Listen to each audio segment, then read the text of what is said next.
Moikka moi! Täällä äänessä Syystulinitsin Katarina ja tervetuloa meidän maalis-huhtikuun vaihteeseen. Me käytiin täällä Helsingin Arabiassa nukkekotimessuilla ja oli kyllä ihan mielettömän hienoja juttuja siellä kuulkaas myytävänä ja näytillä, että wow, tosi upeita juttuja. Aino oli ennen jo käynytkin nukkekotimessuilla, mutta mä en ollut koskaan aikaisemmin mennyt, että oli ihan uusi juttu ja suosittelen menemään, jos vähänkin kiinnostaa, että upeita hommia. Ja sitten tällä videolla puhutaan myös vähän väreistä, mä oon innostunut väreihin, ja sitten mä vähän puuhaan mun keskeneräisiä neuleita, ja Aino virkkaa omaa pientä laukkuaan, ja sitten lopuksi myös pari kirjavinkkiä.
Kertokaahan hei kommenteissa teidän suosikki kesäneuleet.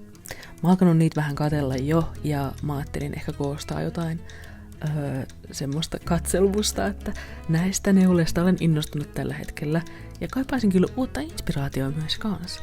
Et laittakaa hei ihmeessä tulee kommentteja, jos teillä on jotain suosikkeja mielessä, mitä te olette suunnitellut.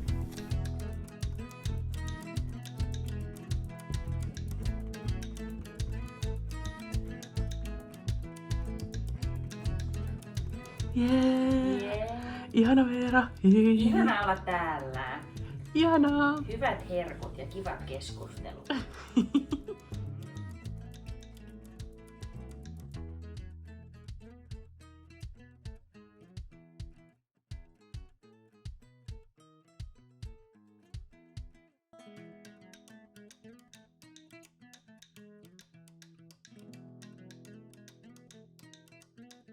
Tänään kun kaunis Veera kävi meillä, niin mä ajattelin, että tänään on ihan loistava päivä tehdä semmosia juttuja, että tartun seurassa sellaisiin asioihin, mitä en ehkä yksin saa tehtyä.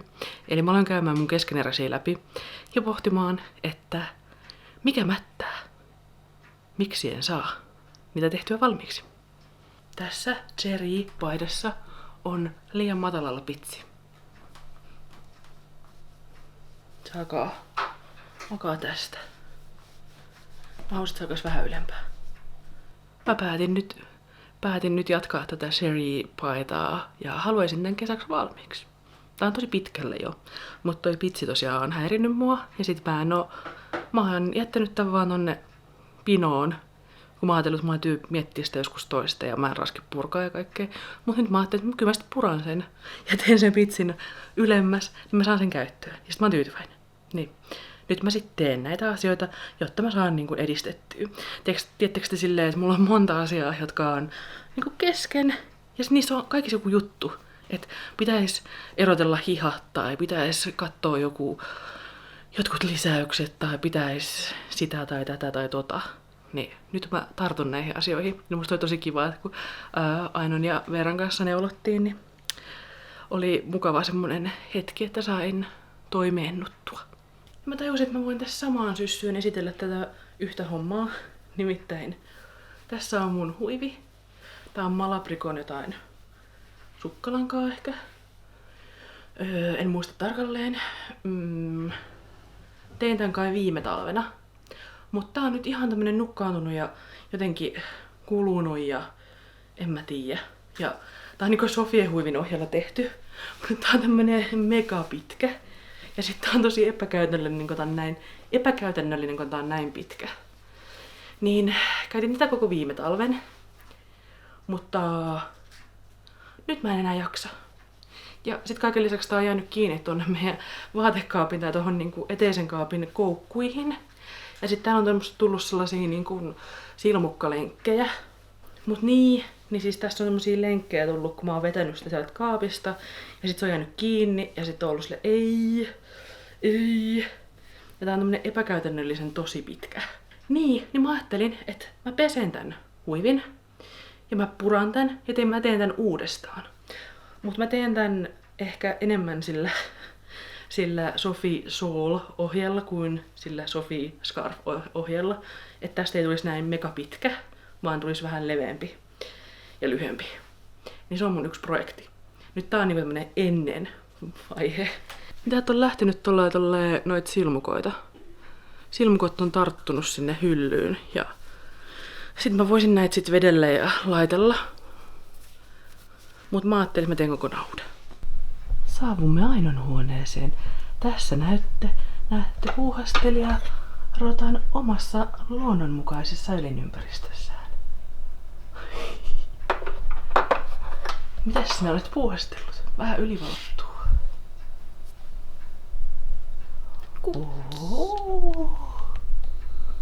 Nö. Lisää. Hienoja. Mitä sä oot tehnyt ne? Siinä on keskellä nappi, Joo. sitten helmiä ja sitten virkkausta. Ja virkkausta. Wow. Tässä on vielä yksi. Onpa hieno. Wow. Ja sit siitä tulee rintaneula. Onks niissä kaikissa rintaneula? Joo. Joo.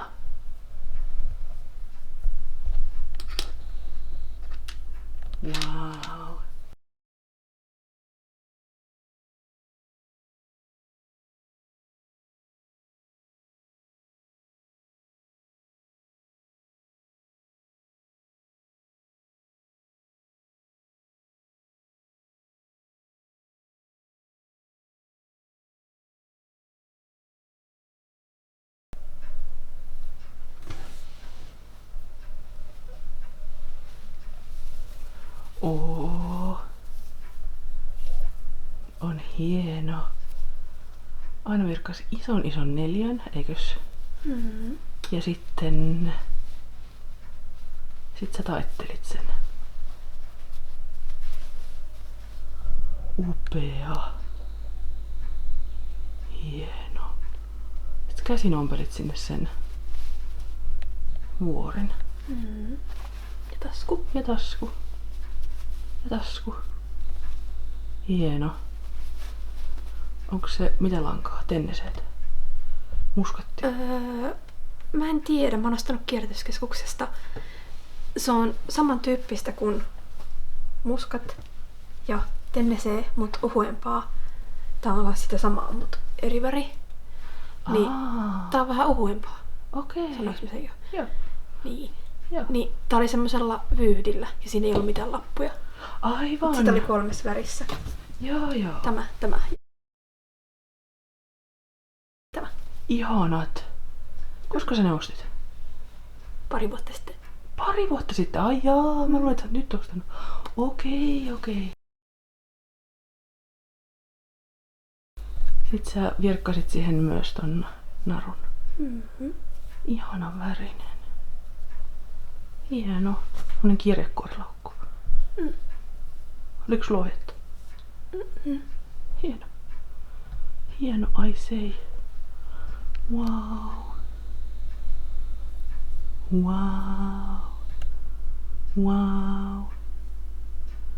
Ja söpönappi. Joo. Kiitos. Kiitos kun esittelit. Mä kysyin Ainoalta, että haluatko sä esitellä joku päivä sun noita nukkekotiostoksia. Ja sitä Aino oli, että hän voi tulla heti esittelee.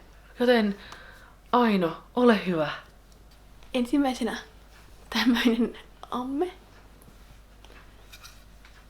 Tässä siis puuttuu yksi jalka, mutta tää oli sieltä semmoisesta kierrätyspöydästä, missä oli, että saa tuoda tavaraa ja saa ottaa. Niin sitten mä mietin, että sen jalan voi tehdä vaikka savesta ja sitten maalata tämän kokonaan. Niin. Sitten ostin 2. Voi kun tää on niin pientä, että miten mä näytän näitä.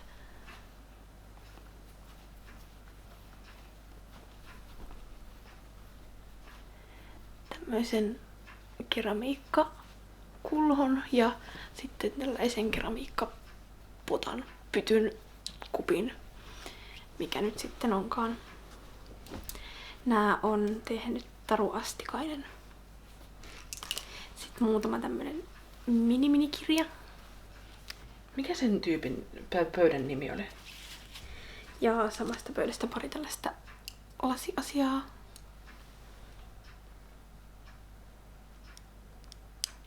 Tää on siis tämmönen vaan pallo, missä on reikä. Ja sitten tämmönen pullo. Pikkuiset asiat. Miten päin tää on? Tää on tämmönen niin kuin kameekoru. Voi. En tiedä missä menee tarkennus. Ja sitten tässä on tämmönen niin kuin timanttikoru. Tämä. Ja pieniä kehyksiä. Oli se Helenin tupa. Ja sitten löysin tämmösen kirjan. Elina Kalli, pienempi ranskalaista tyyliä nukkeudessa. Elina meille vinkkasikin, että nyt on tänä viikonloppuna nukkekotimessut, että kiitos kun vinkkasit. Ihan sattumalta löytyi hänen kirja. Tässä oli musta kiva, kun tää on tämmöstä niinku pienemmästä mittakaava 1:48. Tosi pientä. Niin. Pienemmän nukkekodin rakentamisesta. Vaiheita. Kyllä. Semmoittis.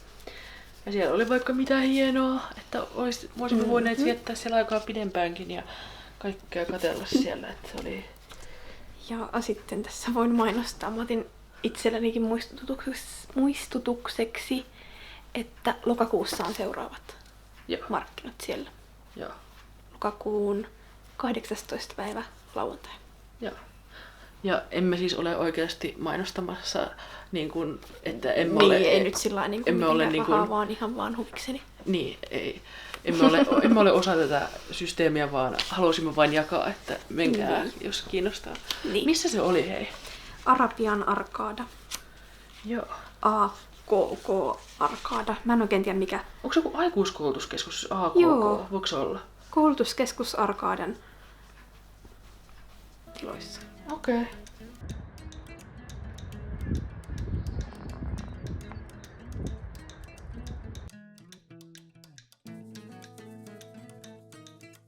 Vähän savuskaa. Ulkosusi. Vuoden ensimmäinen ulkosusi. Ihanaa. Hän on niin nätti. Hänellä on hieno paskeri ja hieno tuo neuletakki, kuulkaas.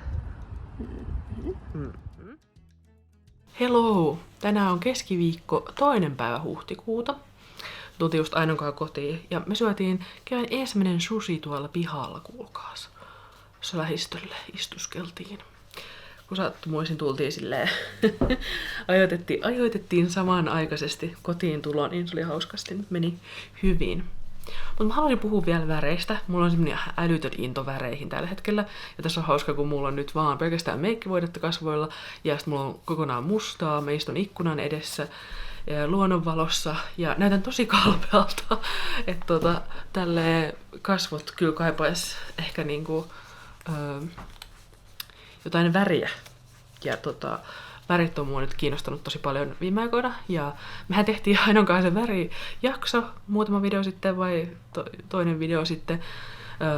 Ja sitten pohdittiin myös värianalyysejä ja sitten siihen liittyen vähän puhuttiin Veeran kanssa tässä viikonloppuna värianalyyseistä ja hän oli silleen, että hän ei oikein niistä innostu tai niihin usko tai jotakin tälleen, että hän haluaa, että voi tehdä ihan mistä väreistä haluaa ja voi pukeutua ihan mihin väreen haluaa. Ja sitten mä vaan että joo, no mulla on tosi sama ajatus.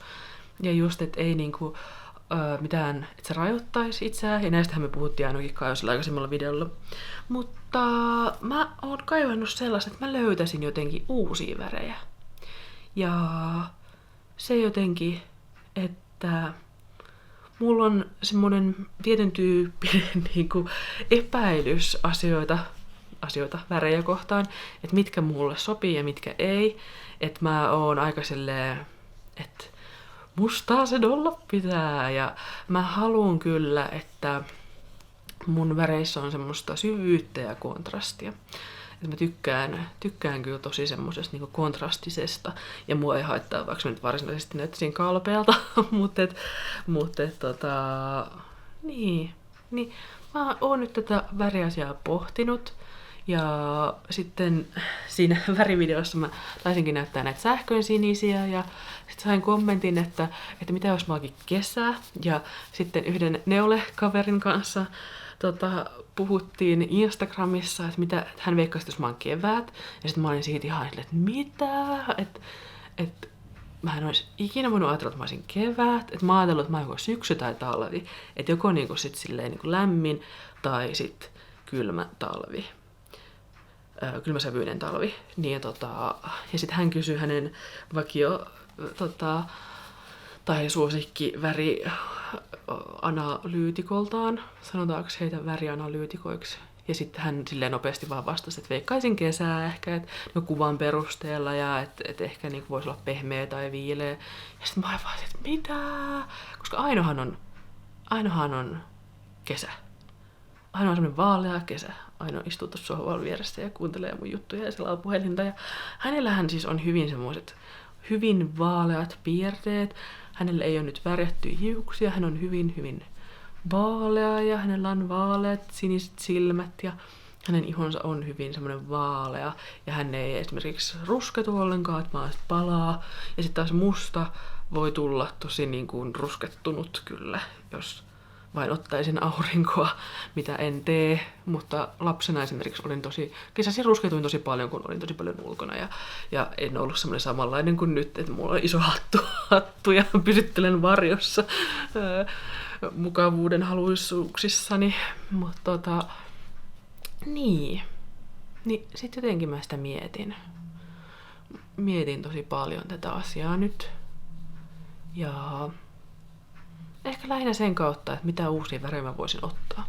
Mutta nämä mä aion ottaa.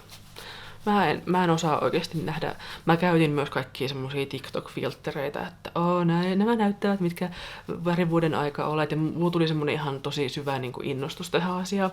Mulla tällä hetkellä on rahaa mennä värianalyysiin ja säästään rahaa meidän reissuun ja kaikkiin kesäsuunnitelmiin. Että tää on tullut tämmöistä omaa pohdintaa. Mä ostin siis semmosia värikartonkeja, siis niinku ihan vaan sinellistä, että mä niitä sit mallailin. Ja siis mä en osannut sanoa yhtään mitään. Ja mä vaan kiinnitin huomiota siihen, kuinka tummat silmänaluset mulla on ja kuinka niin kuin, no nyt mun iho näyttää tosi tasaisen väriseltä, kun mulla on meikkivoidetta kasvoilla, mutta kiinnitin vaan huomiota siihen kasvojen punaisuuteen ja kaikkeen tällaiseen, mutta joo. Ja siis mullahan on se oma tosi tarkka tyyli ja sitten mä ajattelen myös sitä, että vaikka kuinka sanottais, että mä olen kesä, että jos niistä kesistä niin kuin niistä alakategorioista, että on viileä kesä, vaalea kesä ja pehmeä kesä, niin erityisesti se pehmeä kesä muhun viehättää. Ja ehdottomasti sanoisin, että mä en ole vaalea kesä, koska Aino on vaalea kesä ja hänellä on hyvin semmoiset pasteliset ja sellaiset, mitkä ei sovi mun mielestä mulle yhtään, että mä näytän tosi semmoiselta jotenkin mitään sanomattomalta. Mä kaipaan semmoista hyvää kontrastia. Mutta just tässä ehkä tullaan sit siihen, että kuinka se mun persoona vaikuttaa myös siihen. Että se, että mulla on ne tietyt värit, mistä tykkään, niin mulla on se tietty varipaletti, mitä mulla niin kuin on. Mulla on varmaan 80% mun vaatekaapista kyllä mustaa, mutta ne tietyt värit on sit niitä tiettyjä, ja sen ympärille mä oon tavallaan rakentanut sen. Ja mun mielestä semmoiset oranssin menevät, ei ihan ehkä oranssi, mutta oranssiin menevät huulipunat sopii mulle tosi hyvin. Mähän tein tämän Canvalla, eli siis Canva on sellainen ilmainen, siitä on myös maksullinen puoli, ilmainen semmoinen sivusto, johon rekisteröitymällä voi tehdä kaikkia semmosia vaikkapa kuvakollaaseja ja Instagram-julkaisuja tai vaikka YouTuben näitä pikkukuvia tai tässä mä otin ihan valkoisen puhtaan tämmösen paperin ja sitten mä vaan vedin tähän tämmösiä palloja ja sitten mä päätin pipetin kanssa, nappailin eri värejä ja nämä oli niinku näitä mun lempivärejä ja no mustaa, sitten semmoista metsänvihreätä, sitten uutena no täällä on tää niinku haluaisin kokeilla osio nämä pienemmät pallerot, mutta sitten mua kiinnostaa noin sinapinkeltainen, semmoinen ruosteen oranssi, viininpunainen ja sitten nämä violetit on ollut mulla joskus enemmän, mutta tällä hetkellä niitä ei oikeastaan ole mun väripaletissa kauheasti tai en kauheasti käytä. Ja no sitten mä otin itsestäni kuvan ilman meikkiä. Ja siis tää on aika silleen, olen vasta herännyt ja en halua näyttää tätä kauhean läheltä, mutta luonnonvalossa, siis silmäpussit. Mä tein siis tälleen, että mä otin noi kaikki mun lempivärit ja sitten mä tein tuohon tommosen laatikon alle ja mietin, että mitkä näistä väreistä vois sopia mulle. Ja sitten mä tein myös tällä, että mä yritin etsiä parempia sävyjä itselleni. Ja sitten mä löysin semmosen Hesarin artikkelin, missä oli sit silleen värianalyysistä juttua. Mä en muista miltä vuodelta tää juttu oli. Siis varmaan niinku, en muista, että oliko, ei varmaan tältä vuodelta, mutta ehkä viime tai edellisvuodelta. Ja sit siihen oli tehty tämmöiset väripaletit.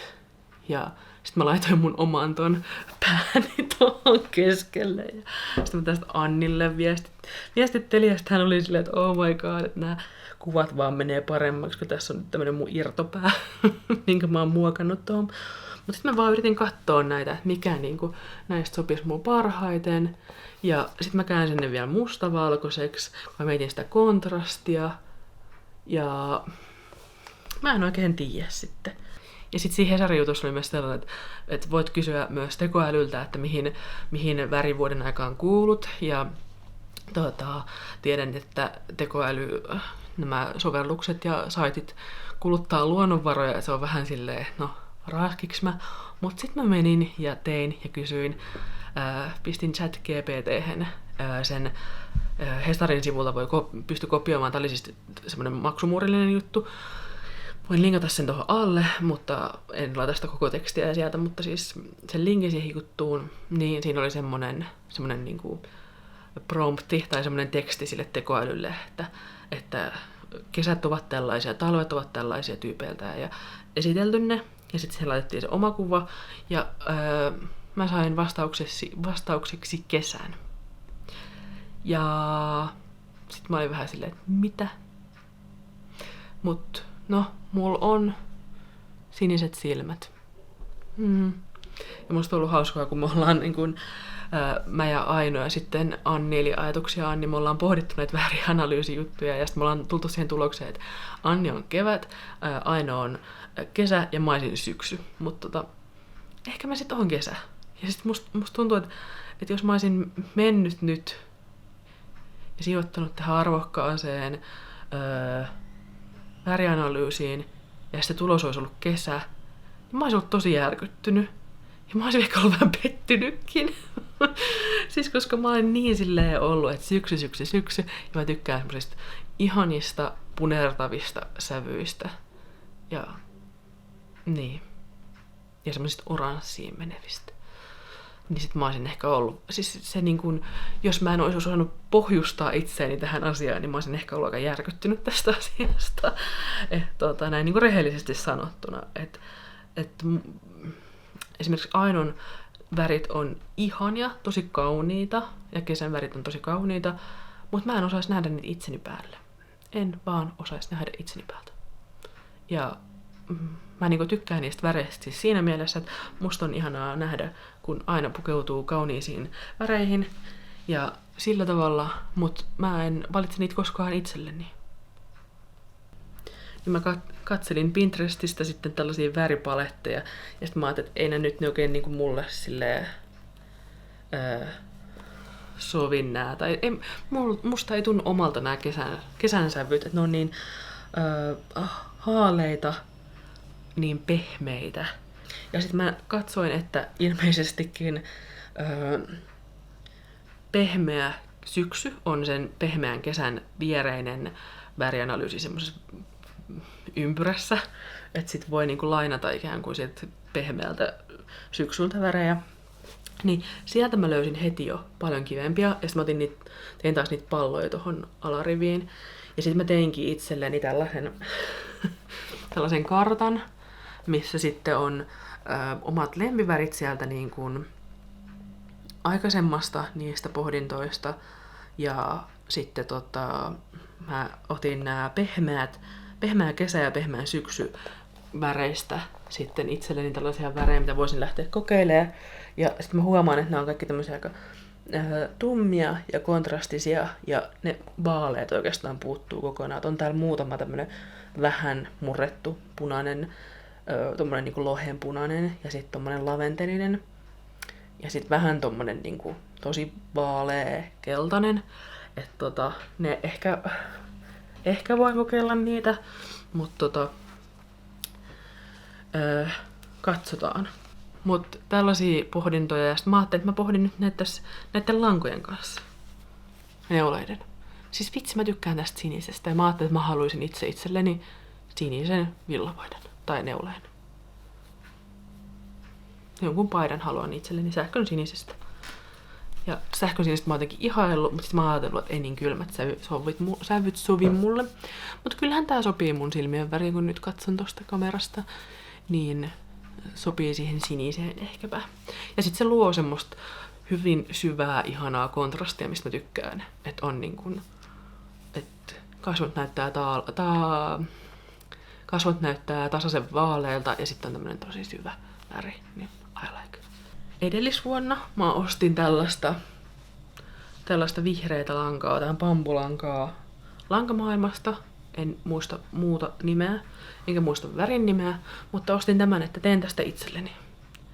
Ja sit mä olin silleen, että herrejestas, eihän tämä väri sovi mulle yhtään. Ja mä tein tästä Ainolle. Te ootte varmaan kuullut tämän tarinan aikaisemmin. Tää oli mulle semmonen, että tää on näin vaalea. Että näytti jotenkin siinä kerällä silleen, sepä. Mut en mä osais pukeutua tähän. Näytäks mä jotenkin hehkuvalta? Ehkä se on jotenkin toi silmien väriin sitten jotenkin. Tää väri ei jotenkin puhuttele mua. Sillä ei ole tavallaan mitään merkitystä, että jos se nyt saa mut hehkumaan kasvoista. Jos mä en tykkäis siitä. Jos tämä ei puhuttele minua. Jos tää ei sovi mun persoonaan. Niin. Aino, ole hyvä. Sitten mä näin tän. Mikäs tän nimi olikaan? Alpine Bloom. Mikäs tän suunnittelijan nimi oli? Oliko se Caitlin Hunter? Caitlin Hunter. Oliko? Alpine Bloom. Alpine Bloom on ainakin ohjeen nimi, mutta en ole varma suunnittelijasta. Ja siis herranjestas, tää on hieno, mä oon ihannut tän niin paljon. Siis Ainon onneksi tää ei mahdu mun päälle. Kun nyt olen tajunnut, että minulle voi sopia tällaiset kylmät sävyt, niin en tiedä sitten, että taisi vaan niin outo mulle. Vaikka mä siis tykkään, musta on todella kaunis, musta on hyvin kaunis. Ja siis mä rakastan tätä, siis tää on nyt niinku hyvin voimakkaita sanoja, mutta mä oikeasti tarkoitan näitä, kun musta on niin hieno tää syvä, voimakas kontrasti näiden värien kanssa. Ja musta on todella onnistunut. Hienot värivalinnat. Koska esimerkiksi siinä Alpine Blumin mallikuvassa Ravelryssä, niin siinä on sellainen värien vaihtava lanka, joka ei mun mielestä ole yhtään onnistunut valinta siihen. Mun mielestä. Koska sit tää kirjoneula ei näy siitä kauhean hyvin. Mut sit tässä kun tää näkyy, niin herregud, tämä on hieno. Sit vertailun vuoksi tää paita oli mulla äsken päällä. Tää on mun yksi lempineuleita. Tää on mimmipaita. Ja tää I like it. Siis musta on niin ihana.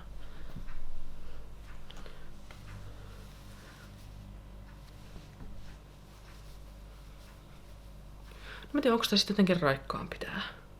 Vaaleampi. Ehkä. Ehkä se on raikkaampi. Mutta tämä on kotoisa. Tämä on niinku... Ja sitten tässä on tää toinen, mistä ollaan jo puhuttu. Tää on Dropsin muskat värissä granaattiomena. Ja tää ohjattaa nyt muista. Mutta tän mä taisin aloittaa viime vuonna. Joo. Ja sitten mä olin silleen, että aivan liian kylmä mulle. Liian vaalea ja liian kylmä mulle.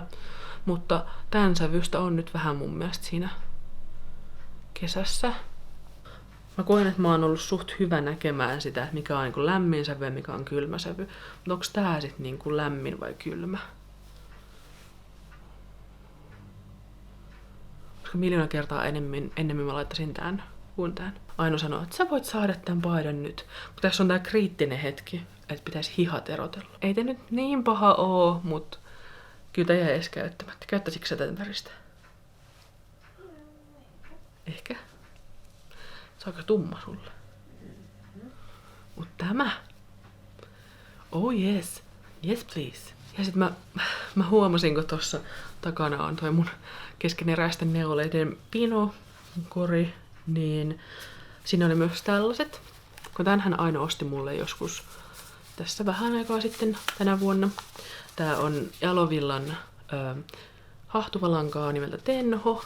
Ja tää on värissä luumu. Musta on tosi kauniin värinen. Mut jotenkin tääkin on ollut vähän semmonen, että tää on vähän jäänyt. Että kun mä ajattelin, että violetit ei jotenkin sopis mulle. Mut sit aina mennäs luopua tällaisesta Kässäkerho Pompomin suomasinglestä. Tää on värissä Almost Like Yesterday. Ja tähän on ihan älyttömän kaunis. Sitten mä olin silleen, että ei, en halua luopua tästä. Ja sitten mä olin, mitä mä tämän värisesti teen? Kattokaa, tää tuntuu jotenkin tosi semmoiselta haalealta. Että miltä mä sit näyttäisin, jos mä olisin näin vaaleissa. Mutta kun ne on ollut tossa vierekkäin, niin nämähän näyttää musta ihan superhyvältä yhdessä. Siis ihan mielettömän hyvältä. Mut mä en tiedä, mitä näistä vaan sit tekis, koska mulla on vaan molempia yksi. Ja tässä on 50 grammaa ja 150 metriä. Ja tässä on 50 grammaa ja 100 metriä.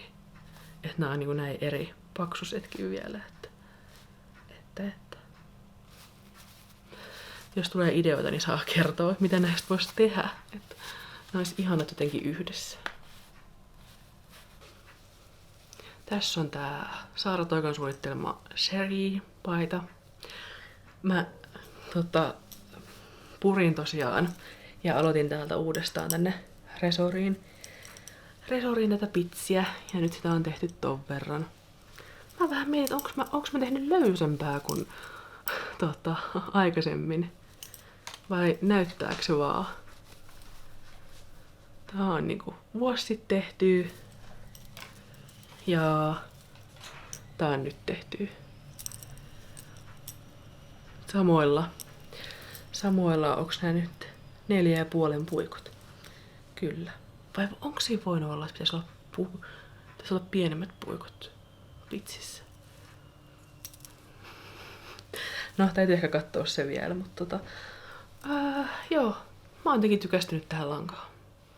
Kyllä, tuntuu miellyttävältä. Ja nyt tuntuu helpommalta tehdä tätä pitsiäkin jo.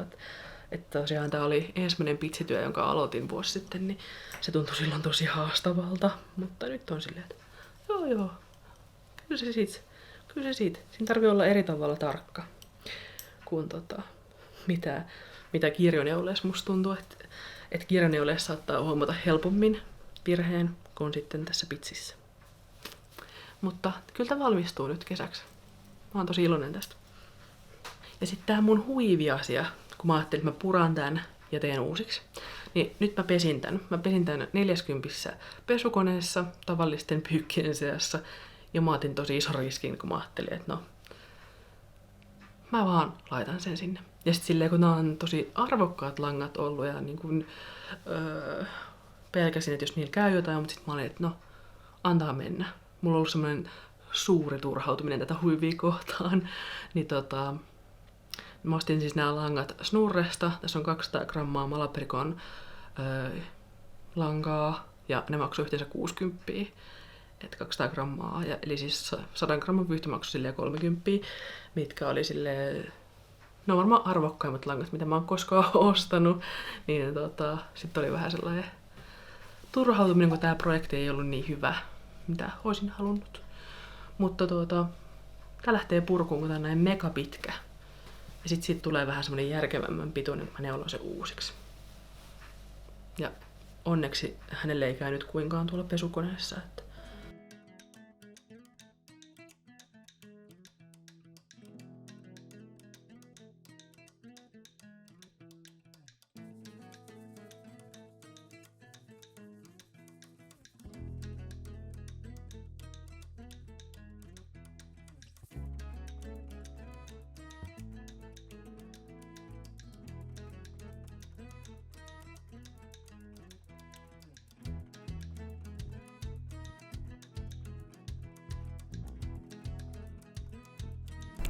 moikka!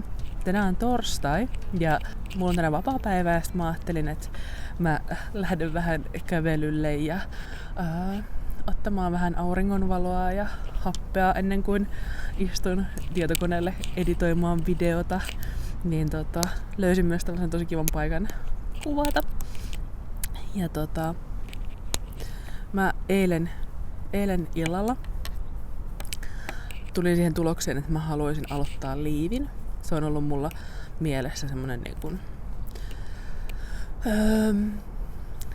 musta, umpinainen liivi, jota voisi käyttää sit silleen niin kuin keväällä ja kesällä esimerkiksi mekkojen päällä. Että mä löysin nyt Vintedistä sellaisen musta, mutta se on oikeastaan semmonen niin kuin tumman valkoraidallinen mekko, joka tuntuu aika vaalealta itselle. Niin sit mä ajattelin, että olisi kiva, jos siihen olisi semmonen niinku musta liivi yläosana. Sen kyllä voisi sopia semmonen tumman sininenkin. Täytyy vähän ehkä miettiä tätä asiaa. Mutta mulla oli lanka-ajatuksenakin, että joko se novitaan merinopuuvilla tai sitten tällainen, tää on Dropsin Cotton Merino. Tää oli joskus Alessa ja mä ostin tätä mustana.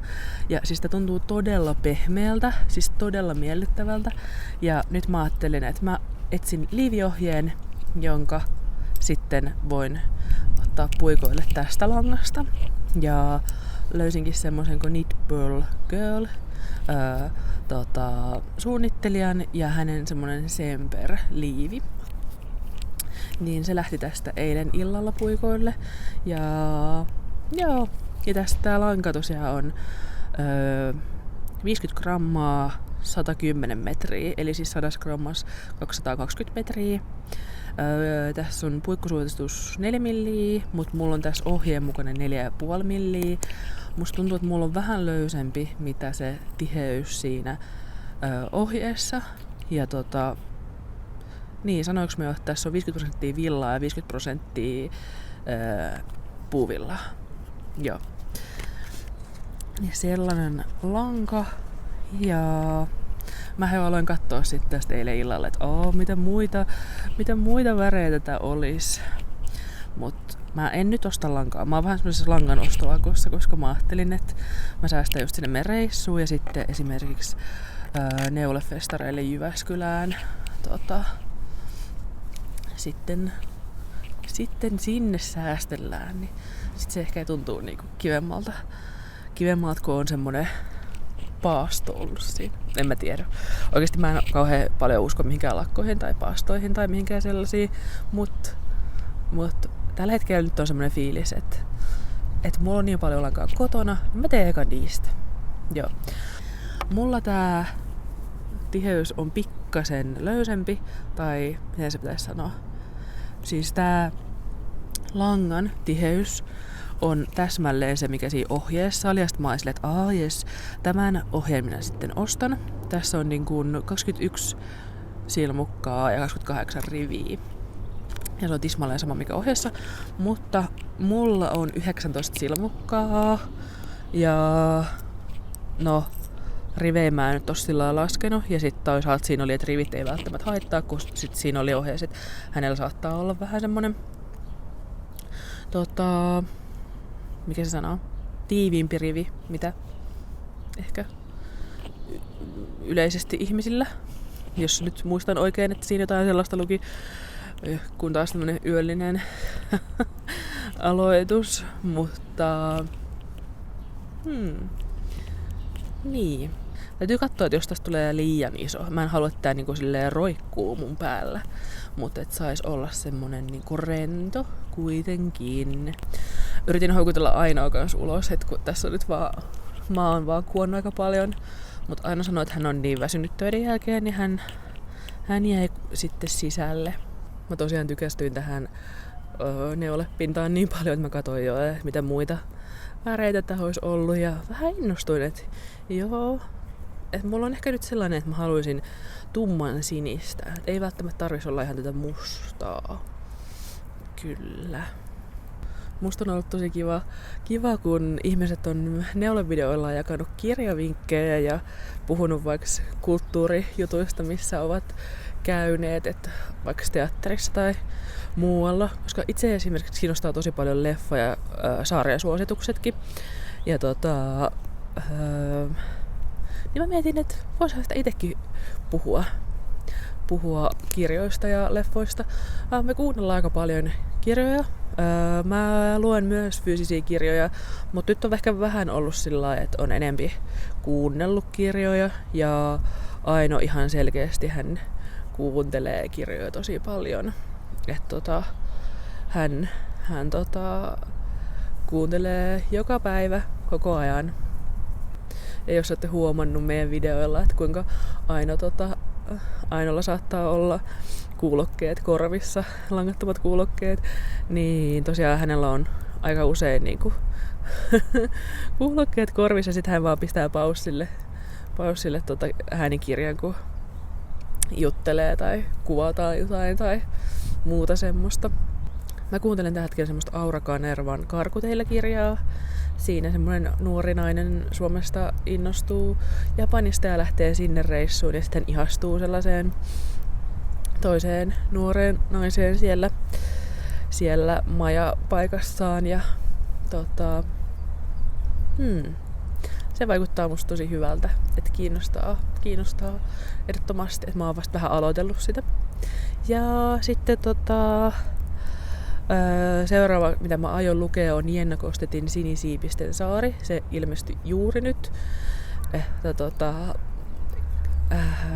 Musta on ihanaa, että mä voin fanittaa Jennaa näin monella tasolla, että mä tykkään hänen kirjoistaan hirmuisesti ja niinku romaaneista, ja sitten mä tykkään hänen neuleohjeista, niin on toki tosi ihanaa. Ja just puhuin Annin kanssa, että Anni lukee sitä Jenna Kostetin edellistä kirjaa, sitä Punainen noita. Ja mun mielestä se voitti jonkun Storytelin palkinnonkin, se Jennan kirja. Mutta se Punainen noita oli musta todella hyvä. Sijoittuu Turkuun, oliko se nyt 1500-luvulle. Ja sit siinä on niinku tämmöisestä noitajahdista. Ja sit se on ilmeisesti perustuu sillä tavalla historialliseen niin kuin pohjaan, että on ollut tämmönen Valpuri-niminen nainen, joka on sit laitettu Aurajokeen, kun on epäilty, että hän olisi noita. Niin semmonen historiallinen teos, tai että se on kirjoitettu tavallaan auki ja kuviteltu se, että kuka tämä Valpuri voisi olla ja millainen hänen elämänsä olisi. Ja musta se oli todella hyvä, ja se ei ollut suoranaisesti mikään semmonen fantasiakirja, kun noituus saattaa kuulostaa jotain niin kuin Harry Potter-tyyppiseltä tai joltain fantasiakirjalta, vaan se oli niin kuin, mitähän mä voisin nyt kertoa siitä spoilaamatta. No, että siinä tämä Valpuri esimerkiksi tunnisti myrkkykasveja ja sitten joku papin lehmät laitumella oli sitten sillai sairastellut ja kuollut, ja sitten se huomasi, että siellä kasvaa niitä myrkkykasveja siinä lähellä, jos nyt muistan oikein, tästä vähän aikaa, kun mä kuuntelin tämän.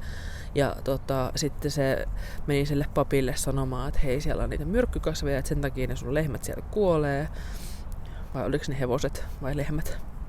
No, kuitenkin eläimet kuolee siellä, ja sitten sitä pidettiin niinku noituutena, että hei, tämä Valpuri nyt noituu niin sit se Valpuri meni sanomaan sille papille, että hei, jos et siirrä eläimiä se tuolta niityltä tai laitumelta pois toisaalle, niin ne kuolee kaikki. Ja sit se on koettu, että tässä Jennan tarinassa, että no niin, se on noita, että he uhkailee, että papin kaikki eläimet kuolee. Ja sitten kun niitä ei siirretty, niin sit se myrkkykasvi saastutti sitten sitä vettä ja ne eläimet saattoi syödä sitä ja jotain tämän tyyppistä. Niin musta se oli tosi kiinnostavaa, että miten on voitu ajatella sillä tavalla niin kuin 1500-luvulla. Muistaakseni 1500-lukua, ei 1600-lukua. No, joka tapauksessa niin se oli musta todella hyvä kirja. Ja Annikin sanoi, että hän tykkäsi siitä. Tai hän on vissiin lukee sitä juurikin. Niin suosittelut sille. Ja nyt odotan hirmuisesti sitä, että kuuntelen eka ton Aura Kanervan kirja ja sitten kuuntelen sen toisen uusimman kirjan Jenna Kostetilta, niin ihanaa. Oi. Joo. Kiitos kommenteista neulesuunnitteluvideoon ja kiitos erittäin hyvistä pointeista.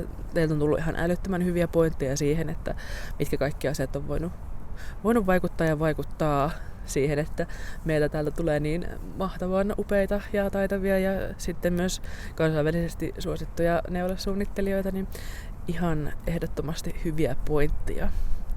Kyllä. Ja jotenkin ihanaa fiilistellä meidän osaavia tekijöitä ja sillä tavalla. Kyllä. Niin kiitos siitä kommenteista, että ihana tehdä kun kommentoitte.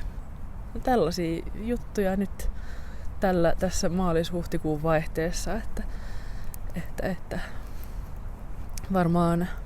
varmaan kuvataan sitten jotakin semmoista reissuvlogia, kun tässä nyt sitten huhti-toukokuun vaihteessa käydään siellä Tartussa ja Tallinnassa. Me ollaan varattu jo matkat ja majoitukset, niin tosi mukavan helposti ja jotenkin edullisestikin päästiin. Me otetaan niin kuin laiva täältä Helsingistä Tallinnaa ja sitten bussilla mennään Tarttoon. Et oliks ne jotain niinku 160 kahdelta edestakaisin laivan matkat plus bussimatkat. Et tosi jees. Ja sitten edelleen saa laittaa vinkkejä, niin kuin, että missä käydä. Erityisesti se Tartto kiinnostaa, että siellä se kansallismuseo on se, miksi sinne mennään, että ainoa kiinnostaa se kovasti. Ja sitten mä katsoin, että siellä on semmoinen ylösalainen talo ja sitten siellä on semmoinen aparaaditehas, jos muistan nyt vaan nimen oikein. Ja semmosia. Ja sitten Tallinnassa mä haluaisin käydä ainakin Wool & Woolenissa ja sitten sieltä Domus Linumissa niin lankaostoksilla. Ja katsotaan, mun mielestä Tartossakin oli pari lankakauppaa. Et käydään ehdottomasti kyllä kattoos ne. Kyllä. Mut hei, kiitos kun olit seurana. Ja jätä ihmeessä kommenttia ja laita meidän kanavatilaukseen, niin nähdään taas seuraavan kerran. Moikka!